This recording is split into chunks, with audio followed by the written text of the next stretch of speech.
이 대표가 유튜브에 나와서 이런 발언도 했습니다. 들어보시죠. 자, 새로운 발언이 오늘 유튜브를 통해서 전해지고 있는 건데요. 자, 과연 어떤 얘기를 이재명 대표가 했을까요? 이런 논란 와중에 유튜브에 나가서 또 다른 발언인 겁니다. 이 사람만큼은 너무 꼴 보기 싫어서 뒤통수 한 대 꼭 때려주고 싶다. 그런 분이 있는지. 뒤통수 치고 싶은 사람이 있지요. 그리고 이 굴뿐만 때리고 싶어. 이렇게 해가지고. 혹시 좀 힌트를 주신다면 아마 뭐 비슷할 걸요. 우리 국민들께서 느끼는 그 일이 있고 난 다음에 좀 더 많이 여유로워진 것 같습니다. 집착한다고 그럴까 이런 것도 많이 없어지고 그 밉던 사람도 좀 덜 미워지고 뭐 그 사람 다 사정이 있겠지. 들어보셨습니다. 한동훈 전 대표는 이 대표의 이 발언을 계엄령을 내린 거다라며 강하게 비판했습니다.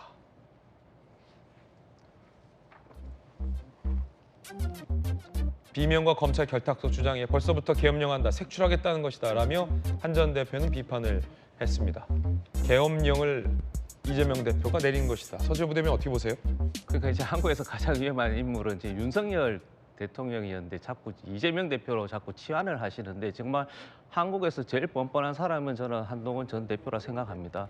네, 그래서 상사인 윤석열 대통령을 그렇게 20년 동안 모셨으면서 그런 반국가 단체를 주장했을 때 계엄을 할 수도 있겠구나 했던 그런 단어를 매번 들었으면서 확인을 하지 못하고 그에 대해서 동조하는 듯한 또 후회하고 인간적으로 미안하다고 하면서 또 대선 준비를 하고 또 더 나가서 이재명 당대표에 대해서 또 계엄을 하고 가장 위험한 인물이라고 낙인 찍고 저런 식으로 해서 대한민국 대통령이 되려고 하는 사람이 한동훈 대한민국에서 가장 뻔뻔한 사람이라고 말씀을 드릴 수 있고요. 이재명 당대표에 대한 어떤 정책이라든지 태도에 대해서 문제 제기할 수 있습니다. 당연히 해야 되죠. 그러나 계엄이라든지 그리고 가장 위험한 인물이라든지 저렇게 되면요. 검찰에서 기소하면 한동훈 유죄가 나올 것 같지 않습니까? 왜 가장 위험한 인물이고 왜 계엄을 지금 하고 있는지. 그렇기 때문에 저는 한동훈 그 전 대표가 늦었지만은 정말 그 대선이 아니라 정말 정치인으로서 대한민국을 위해서 정말 봉사하려고 하는 마음이 있다면 어떤 남에 대한 비판이나 더 이제 과도한 공격적 언어보다는 자기에 대한 비전 그리고 자기에 대한 정책적인 것을 공부하고 더 집중하는 게 더 맞다는 조언도 좀 드리고 싶습니다. 네, 정익진 변호사님. 그럼에도 불구하고 한동훈 전 대표가 이 사태를 계엄령에 빗댄 이유도 있을 것 같은데요. 어떻게 보세요? 글쎄요, 지금 윤석열 대통령이 계엄령으로 인해 가지고 탄핵까지 지금 탄핵 절차까지 이루고 있는 그런 상황이니까 거기에 대한 어떻게 보면 뭐 데칼코마니 비슷하게 이렇게 뭐 그 평행 이론 같이 이거 하는 것 같은데 제 개인적인 생각으로는요. 이재명 대표가 계엄을 선포할 이유가 전혀 없어요. 왜냐하면 이재명 대표가 만약에 대통령이 되면 윤석열 대통령하고는 완전히 달라지지 않습니까? 윤석열 대통령은 수세적인 입장에서 거부권을 행사할 수밖에 없는 그런 위치였지만 이재명 대표는요. 법을 마음대로 바꿀 수 있는 그런 위치에 있지 않겠습니까? 뭐 극단적으로 이야기하면 본인의 혐의가 문제가 되고 있는 그러한 법을 아예 그냥 폐지할 수도 있는 거고요. 거대 의석을 뒷받침이 되니까. 그다음에 지금 헌법 84조 뭐 이런 거 논란이 되고 있지 않습니까?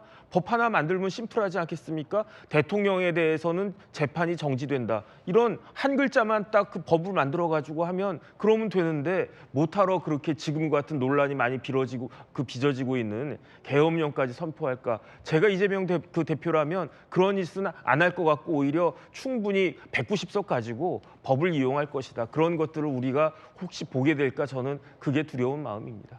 한동훈 전 대표가 토크 콘서트를 열었습니다. 그리고 책을 출간하기도 했습니다. 이런 발언도 했습니다.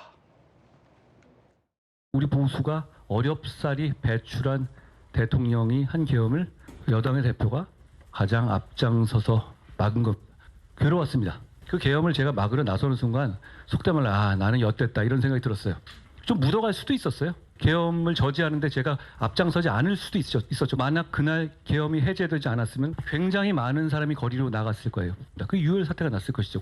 그렇게 될 경우에는 대한민국이 70년, 80년간 이뤄온 통치는 완전히 끝나게 됩니다. 저는 그게 두려웠습니다.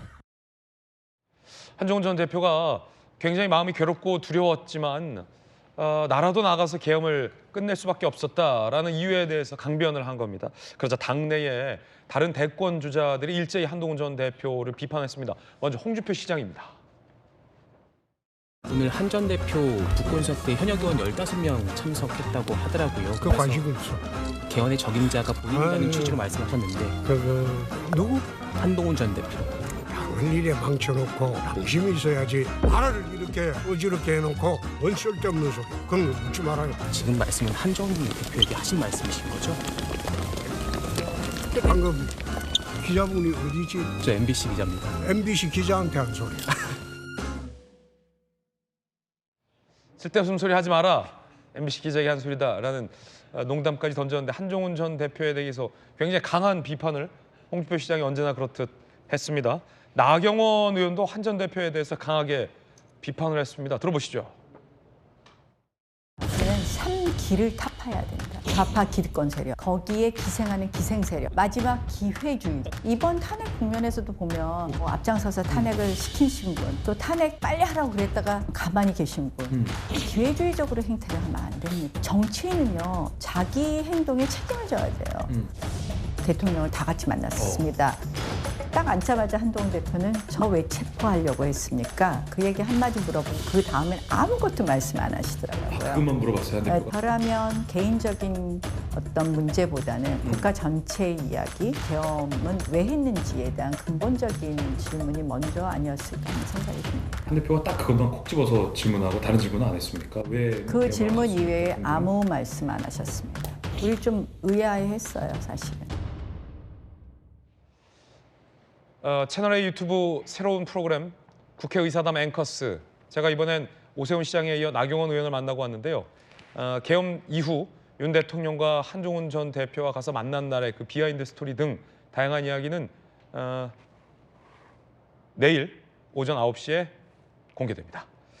자, 일단 뭐 홍준표, 나경원 두 분 모두 한동훈 전 대표와 각을 세우는 모양새로 좀 풀이가 되고 있습니다.